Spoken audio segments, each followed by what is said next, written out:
mes racines Voilà. et mes ailes. Des racines et des ailes. Mes racines, pourquoi faire? Pour vivre ancré et relié. T'as pas? C'est d'où je viens, c'est ma généalogie, Ouais. les ancêtres, et puis l'humain, enfin les humains avant. La race humaine.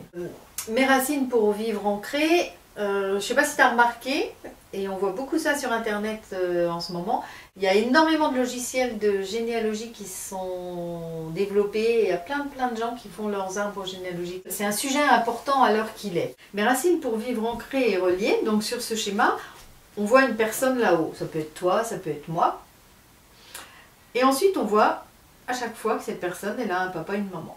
Et que la personne du dessous, elle a un papa et une maman. Et ça, c'est mathématique, je vais dire. Généalogique, mathématique.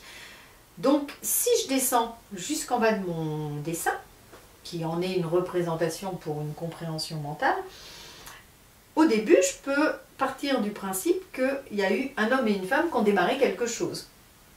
Croissé et multiplié, comme c'est dit dans la Bible, donc c'est ce qui s'est fait.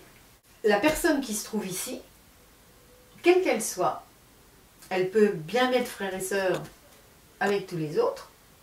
C'est pas une vue de l'esprit, c'est une réalité physique. Et en plus, elle est obligatoirement équilibrée. Il n'y a aucun choix. Elle a une équivalence de masculin et de féminin. C'est la condition de l'espèce humaine. De venir d'un père et d'une mère. Qu'elle soit élevée dans un village par un couple homo, elle aura toujours, jusqu'à présent, été source d'un père et d'une mère. Donc génétiquement, tout individu incarné, de mon point de vue, est un être équilibré. Puisque l'équilibre, c'est les polarités masculin et féminin en équilibre. Donc, nous le sommes. Qu'est-ce qui peut faire qu'on ne le soit pas totalement? Enfin, je ne me sens pas totalement équilibrée. Je suis un équilibre en devenir. Pas toi? Si. Ce qui me vient, c'est de par l'éducation et la puissance d'un cerveau gauche, typiquement mathématique, qui peut créer un déséquilibre. Non, je voudrais que tu m'expliques comment je peux ne pas être équilibrée juste par rapport au dessin que tu vois. Sans chercher mentalement. Bah, c'est de me pencher plus d'un côté. Non, même si tu te penches d'un côté ou de l'autre, tu as quand même tout ça qui existe en dessous de toi. Bon. Un arbre, un saule, un je sais pas quoi, il va pouvoir pencher.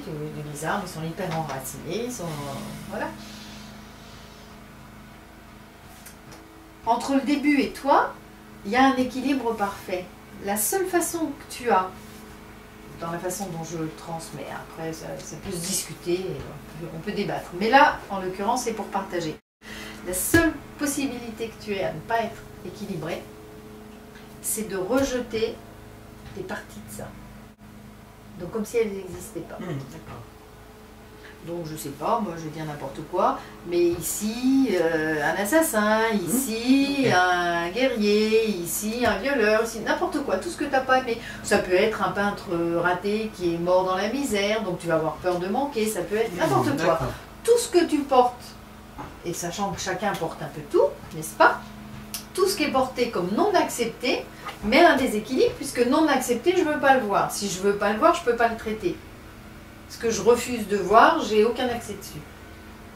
Donc du coup, eh ben, je subis les choses sans même savoir que je les subis.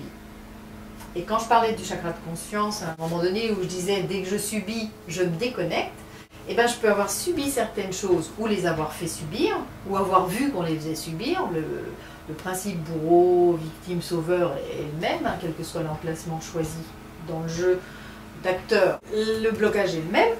À partir du moment où je ne vais pas accepter quelque chose, et que je vais m'en sentir coupable, je vais vouloir comme l'effacer, comme si je le gommais. Mais je le gomme apparemment. Cellulairement, je ne peux pas le gommer. Donc j'ai parlé à un moment donné du 1-4-7 ou du 11. Dans le 1-4-7, j'évoluais, j'alignais mes chakras et je pouvais monter et quitter mon corps physique. Donc je n'avais aucun problème de mémoire cellulaire. Pourquoi aujourd'hui on a besoin des thérapies en mémoire cellulaire? Là, parce que maintenant je ne quitte plus mon corps. Mais mon corps il a toutes les mémoires, comme les pierres, les animaux et ainsi de suite. On a tous à l'intérieur toutes les mémoires. Donc si je ne quitte pas mon corps, eh ben, j'ai aucun autre choix que de faire du ménage.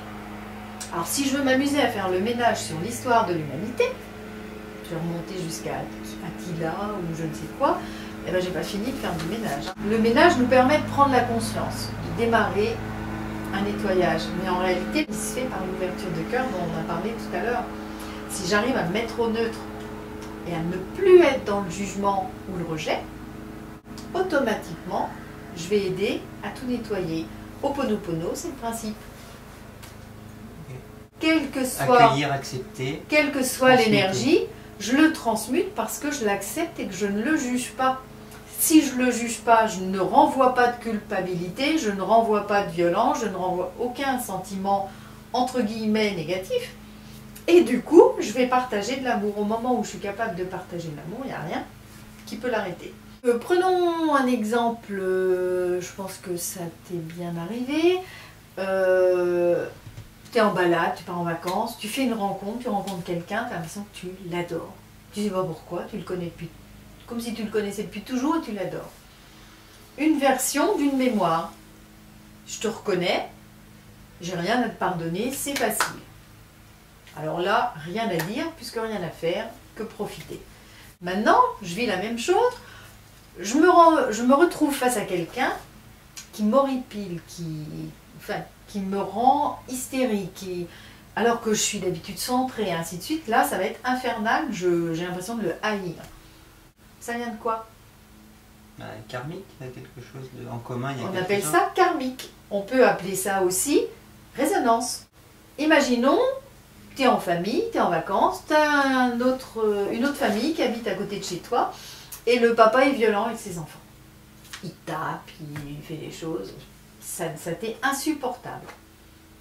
Qu'est-ce qui t'est insupportable? Ce que fait le papa, oui. Pas forcément ce que les enfants souffrent. Soit tu as eu un papa qui t'a tapé, pas forcément dans cette vie, soit tu as déjà tapé. Et tu as gardé une culpabilité de quelque chose que tu n'as pas assumé à une époque, et du coup, la résonance, on dit que le monde entier est le miroir de ce que nous avons à travailler, du coup la résonance te fait réagir. Mais la solution ne se trouvera qu'au moment où tu auras fait la paix en toi et où tu te seras rendu compte qu'énergétiquement ça t'insupporte et qu'éventuellement tu auras la capacité, ce qui n'est pas toujours facile, hein, je reconnais, la capacité à dire consciemment que ça te dérange, que ça te perturbe toi. Et pas dire, on n'élève pas son enfant comme ça, ou vouloir être donneur de leçons. Donneur de leçons, je suis dans l'ancienne énergie. Exprimer ce que je ressens, je suis dans la nouvelle énergie.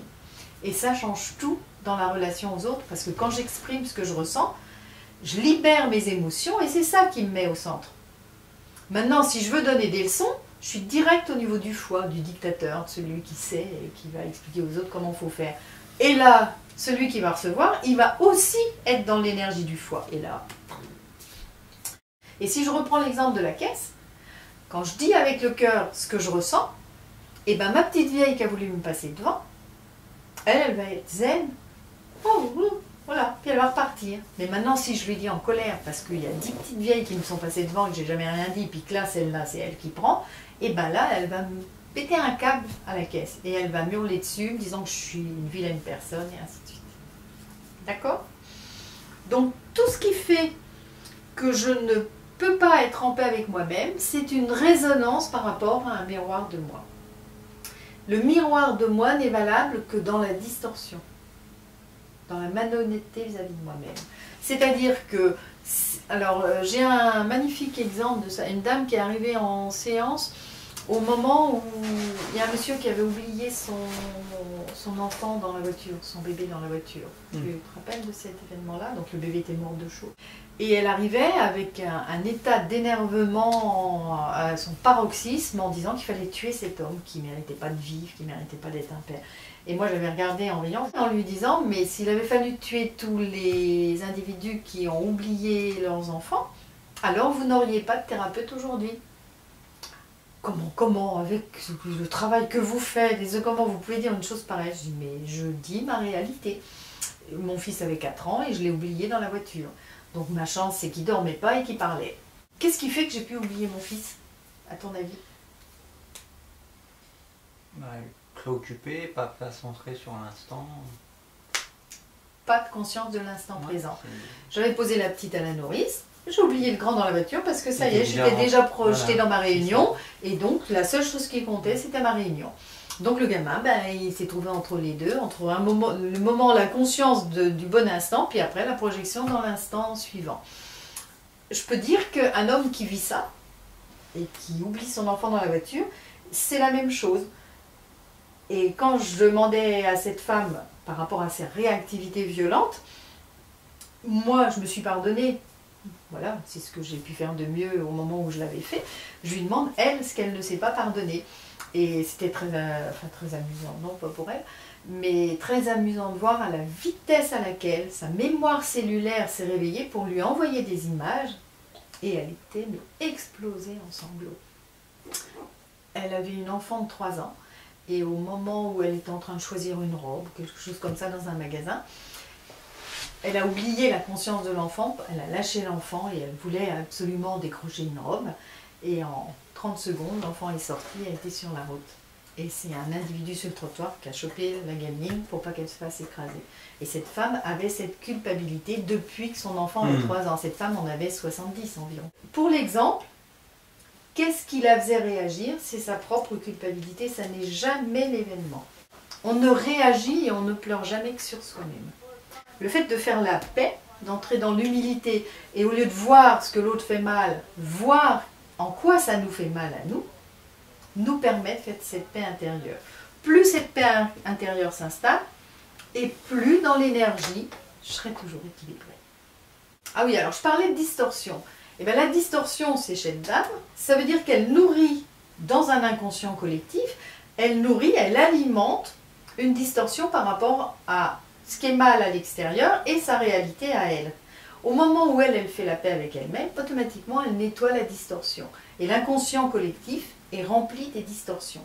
Frédéric Mitterrand qui écrit un livre où il parle de relations sexuelles en Thaïlande ou je sais pas quoi avec mineurs. Donc pas de tourisme sexuel, mais voilà, quelque chose comme ça. C'est intéressant de voir que dans les reportages, il y avait des gens qui parlaient de lui comme d'un monstre, et puis d'autres qui parlaient de lui comme un ami, ou comme, voilà, quelqu'un qui avait le courage de dire certaines choses qui se faisaient beaucoup, mais que peu disaient. Et à ton avis, c'est quoi la différence entre ceux qui accusent et ceux qui accueillent? Ben, ceux qui accusent, c'est pesant pour eux, parce que c'est leur propre fardeau. C'est leur miroir, Ouais, voilà, c'est leur fardeau. propre fardeau. Donc ce qui ne se Les pardonne autres, pas, ils ont besoin de le renvoyer à l'extérieur. Les autres, ils sont neutres avec ça. Ils ne jugent pas, ils n'encouragent pas, ils sont juste neutres. Et ils expliquent qu'ils n'ont pas à être dans le jugement et que bah, si c'est leur ami, il reste leur ami et qu'il a un courage que d'autres n'ont pas. En réalité, ce qu'ils affirment, c'est que sa non-distorsion leur convient bien.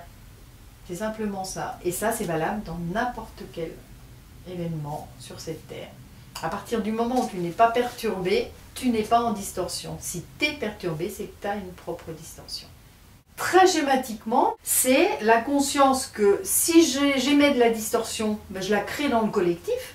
Si je la règle en moi, ce que le Dalai Lama, j'insiste, appelle le désarmement intérieur, et ben je la nettoie pour le collectif, au stade où je travaille. Peu importe ma capacité d'émission, je fais ma part.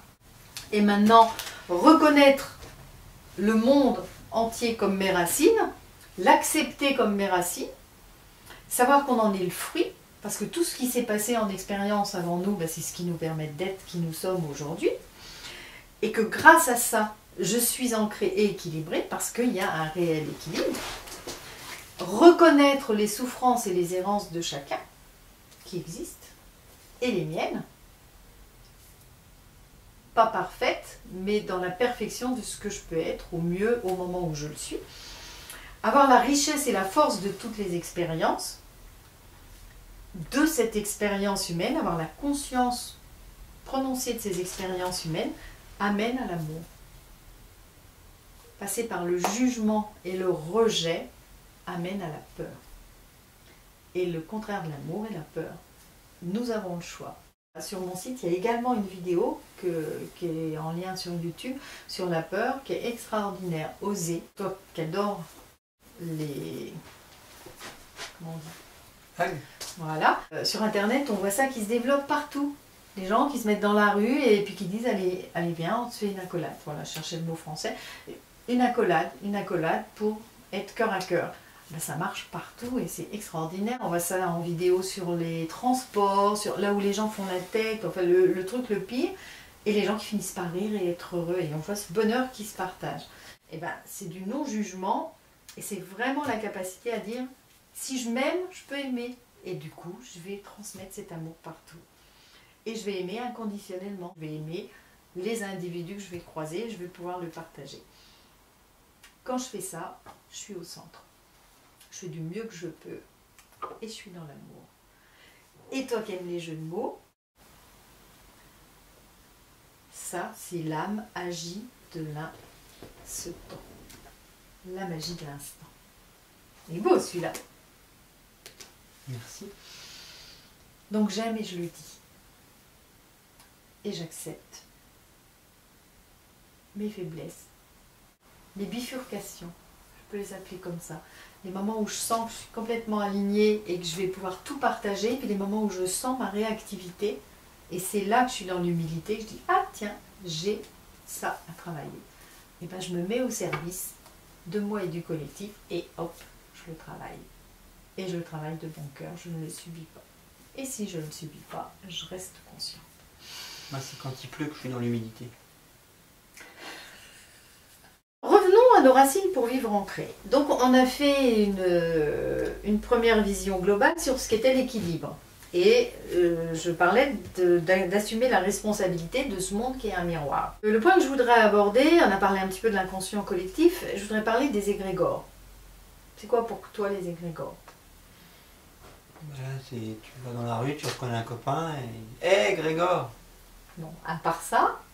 C'est une sorte de forme pensée, d'énergie qui a été agrégée et qui est alimentée régulièrement par de l'émotionnel, par des croyances limitantes et autres. Voilà. Ou on peut avoir un égrégore d'amour comme on peut avoir un égrégore de guerre. Donc c'est par des vibrations, des formes pensées, par des émotions et ainsi de suite. Voilà, on nourrit. Et la masse des égrégores, je pourrais dire, je vais avoir un égrégore de paix, un égrégore de joie, un égrégore de tristesse. Ok, la masse de tout ça, comment on peut l'appeler? C'est l'état vibratoire de l'humanité actuelle. Voilà, ce qu'on peut aussi appeler un inconscient collectif, global, c'est l'état vibratoire de l'humanité actuelle. En tout cas, c'est la masse qui a été créée et qui devra être manifestée pour être libérée. C'est ça, un égrégore. C'est les bulles des bandes dessinées. Tu penses qu'il faut tuer tous ceux qui font la guerre, je pense la même chose, ben on crée une masse qui dit qu'il faut tuer tous ceux qui font la guerre. Donc du coup, on alimente l'égrégore de guerre. Mère Teresa, elle disait « Faites-moi signer une pétition pour la paix, je ne vous signerai jamais une pétition contre la guerre. » Elle avait une conscience de ce qu'étaient les égrégores. Donc ce qu'il nous faudrait, c'est un exemple concret. J'en prends un, n'importe quoi. Je joue au loto. Tu joues au loto? Non, il ne joue pas au loto. Moi, je joue au loto comme beaucoup de gens. Donc j'ai plusieurs façons d'envisager le loto. Je peux l'envisager comme un rêve dingue que j'ai de vouloir gagner de l'argent. Je l'ai, j'ai l'envie. Même si je sais que ce n'est pas ça qui va faire mon bonheur, je sais que ça peut y contribuer et puis ça peut même me permettre d'aider d'autres personnes. Mais je peux aussi le faire comme une coopérative, c'est-à-dire que je fais partie de ceux qui mettent de l'argent dans la masse loto. Donc mes formes pensées sont d'obtenir l'argent. La masse, elle s'amalgame et elle devient énorme. Je peux te poser la question, combien pèse un flocon de neige? 0,00, je sais pas quoi. Ah oui, donc c'est très ça pèse léger. rien. D'accord, ok. Sauf que ce rien, si tu mets des milliers de flocons de neige sur une branche, il y a un flocon de neige quand il va arriver qui va faire casser la branche. Les égrégores, ça marche exactement comme ça. Tu as des milliards de formes pensées, et à un moment donné, là, on va parler des formes pensées du loto. Je veux gagner au loto, je gagne au loto, je gagne au loto. Ça remplit, ça remplit, ça remplit. Il y a une personne qui va arriver avec la forme pensée. Je veux gagner au loto. Je joue. Elle va arriver, elle va être la dernière, comme le flocon de neige qui arrive sur la masse. La masse de l'égrégore qui est à sa densité la plus proche de la mise dans la matière. Comme on a parlé des atomes du générateur de particules, là c'est la même chose. La quantité suffisante pour passer à la matière est arrivée avec cette dernière personne. Et bien c'est celle-là qui gagne le loto. Bingo. Si je refaisais un parallèle avec un des exemples qu'on a pris tout à l'heure, le monsieur qui a oublié son bébé dans la voiture, moi j'ai oublié mon bébé. La forme pensée qui m'est arrivée au moment où j'ai vu ça et mon petit bonhomme m'a dit « Ben moi je fais quoi ?» J'en ai un souvenir très précis qui m'est revenu avec la dame qui faisait la séance. C'était « Qu'est-ce que tu fous là toi ?» J'ai juste envoyé une énergie de colère. C'était pas contre lui, c'était contre moi. Colère après moi, colère parce que le téléphone sonne. Juste, c'est ce que je pouvais faire de mieux à ce moment-là. Si je le libère, je n'alimente plus ma colère de ne pas avoir été consciente dans l'instant présent. Si je l'alimente, alors là, je construis l'égrégore en masse. Si j'ai pas fait la paix, j'ai alimenté, je peux que faire Ho'oponopono pour ce monsieur. Parce que je le remercie d'avoir accepté de vivre l'expérience, même si c'est pas conscient en incarnation. Je peux que le remercier d'avoir pris la masse de l'égrégore et que ce soit pas moi qui l'ai prise. Je peux être dans une vraie conscience de merci et d'acceptation de ce qu'est la masse dans l'inconscient collectif. Donc des exemples comme ça, je pourrais en prendre énormément. La plupart du temps, les gens qui mettent dans la masse, dans la matière, les égrégores sont des gens qui deviennent connus dans l'histoire. On peut en prendre un très récent. DSK. Au moment où j'ai entendu cette nouvelle, j'ai mon chakra cœur, mais qui a pris une expansion, c'était un truc magnifique, comme si il fallait que j'envoie tout l'amour possible de la Terre à DSK. Quel égrégore pour toi? Non, Pouvoir. Pouvoir. L'amour du pouvoir. Il est une symbolique de la fin de l'amour du pouvoir pour le pouvoir de l'amour. D'accord. Donc, d'aucuns parleraient de sexualité, non. C'est ce que le pouvoir te permet de faire. Dans la symbolique, c'est un présidentiable, c'est quelqu'un qui est au FMI, donc quand même au pouvoir de l'argent, et cet homme-là, il s'effondre à cause d'une soubrette. Pot de fer contre pot de terre. Et en même temps, l'univers fait bien les choses. Elle n'est pas complètement blanche. Il y a une histoire d'écoute téléphonique, il y a tout un truc. C'est juste, c'est comme une symbolisation. Cet homme, il accepte de mettre dans la matière l'abus de pouvoir. Le pouvoir qui donne tous les droits. Il perd son pouvoir. Et il n'y a pas de quartier, je veux dire. Et ce qui est incroyable dans les énergies, à un moment donné, je parlais de bourreau, victime, sauveur. Donc on peut le considérer comme le bourreau, on peut considérer la jeune femme comme la victime, et qui est le sauveur dans le trio énergétique qui met ça en place dans la matière? C'est une partie de l'opinion publique. L'opinion publique, elle est spectatrice, et suivant la paix qu'elle a à l'intérieur, elle va ou alimenter, ou rester neutre et ne rien alimenter. Non, le sauveur, c'est sa femme, Anne Sinclair, qui elle reste en place. Alors même si aujourd'hui il y a la séparation, elle l'a soutenue, elle a été là, elle a été en place pour l'aider. Comme si, dans la conscience, elle savait qu'il remplissait un rôle. Comme ce monsieur qui a perdu son bébé dans la voiture. Il y a quelque chose de l'ordre de se mettre au service du collectif. Et moi, la citation « les premiers seront les derniers », pour moi, elle a à voir avec ça.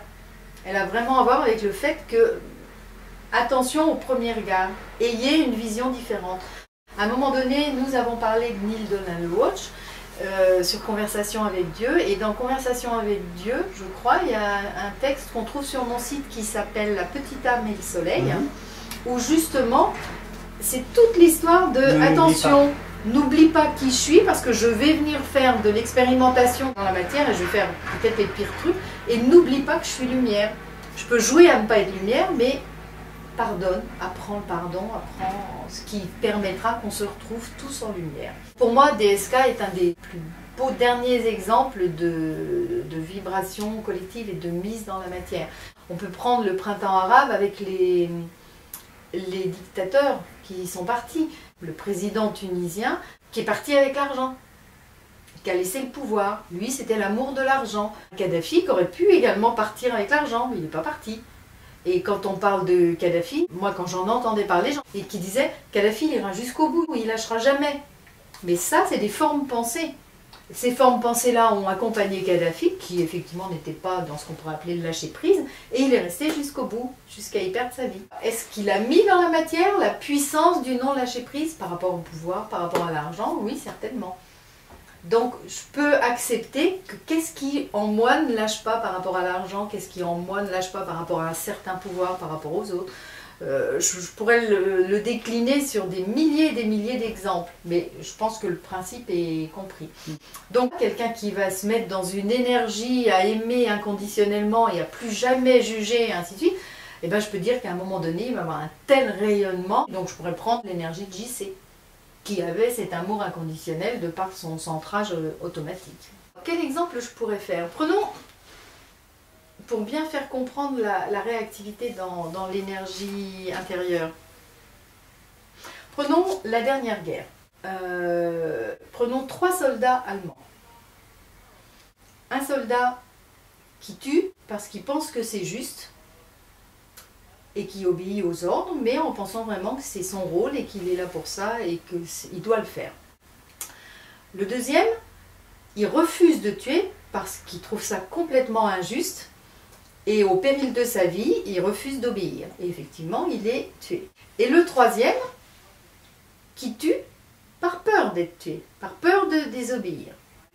Ces 3-là ont quitté ce monde et ils se réincarnent. Lequel est malheureux sur cette terre? Celui qui a tué alors qu'il est à contre-cœur. Voilà, celui qui n'a pas tué parce qu'il pensait que c'était suivi ce qui était juste pour eux. Les autres ont suivi ce qui était juste pour eux. Celui-là va se réincarner avec énormément de culpabilité et beaucoup de haine pour ceux qui sont obéissants, par exemple.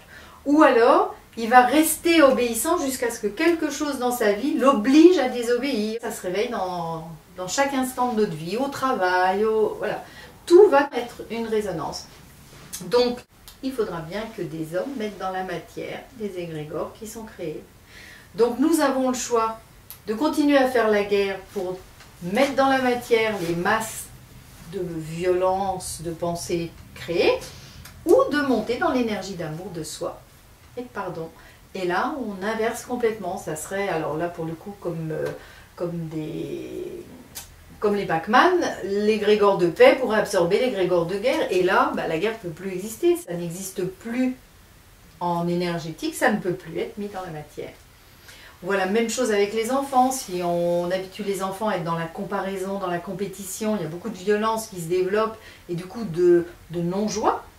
Alors que si on crée des écoles où on les fait à être participatifs, entraide et plaisir, on trouve des classes qui évoluent à une vitesse extraordinaire, on met personne en compétition, en comparaison, mais tout le monde en entraide.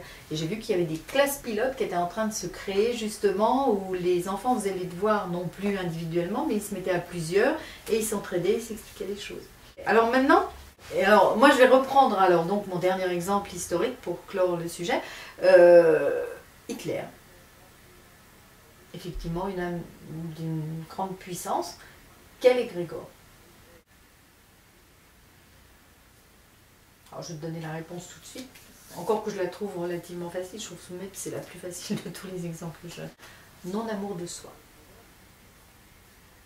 D'accord. Quel est son but? De mettre en place une race parfaite, un soi parfait. Ils sont comment? Les parfaits. Ah oui, d'accord. Les ariens, là, les blonds, grands, machin, lui, les petits bruns. À moustache. Si plus on rajoute potentiellement qu'il ait des origines juives, il s'éradique de la planète. Non-amour de soi. Et est-ce qu'il a tué quelqu'un? De sa propre main. Je connais pas bien son histoire, mais j'en ai pas connaissance. Non plus, mais j'en ai pas connaissance, sauf si on accède à la thèse du suicide. Il aura effectivement tué quelqu'un. Maintenant, ça a été quoi sa capacité quand même? Provoquer un déclic. mondial. Et mettre de la masse dans la matière, provoquer un déclic vis-à-vis de chacun. Il a fait miroir à chacun, chacun est devenu ce qu'il a voulu devenir.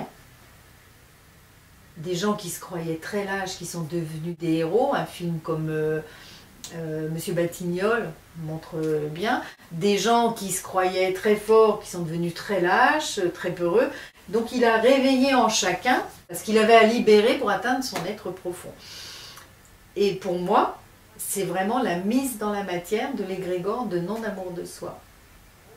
Au moment où je m'aime, il n'y a plus aucune distorsion. C'est comme si cet égrégore-là, il effaçait tous les autres. D'où l'importance des pubs comme « parce que je le vaux bien », moi d'abord, enfin vraiment, je rentre en conscience de moi et à partir de là, je vais rayonner ce que je suis sur le monde. Donc c'est vraiment une clé pour ce passage Poisson-Verseau, c'est d'avoir cette conscience, quel rôle je joue. Mais c'est pas l'autre qui me fait jouer un rôle, c'est moi qui joue mon rôle, c'est moi qui choisis. Hitler a fait jouer à chacun le rôle qu'il avait envie de jouer. On peut appeler ça la mise dans la matière qui révélait tout un chacun. Je suis producteur de cinéma, donne-moi la réponse que j'attends. Je t'offre 500 millions d'euros pour jouer le rôle de Gandhi ou celui d'Hitler.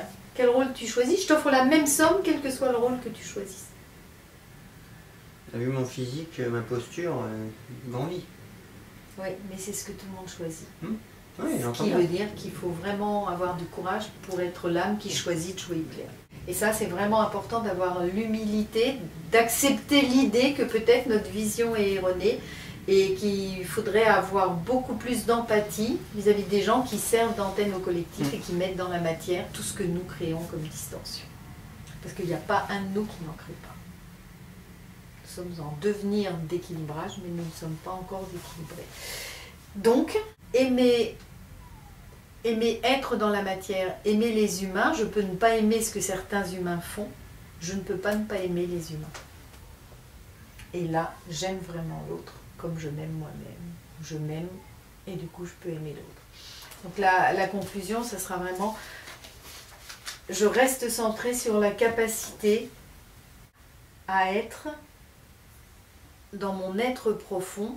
C'est un mot qui me plaît bien, qui est un mix de sérénité et de plénitude. Sérénitude. Voilà.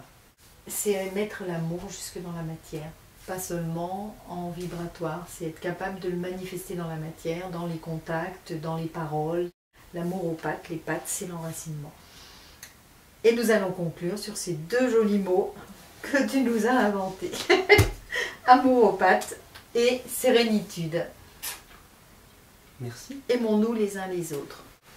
Et je ne sais qui a dit, ou bien disparaissons.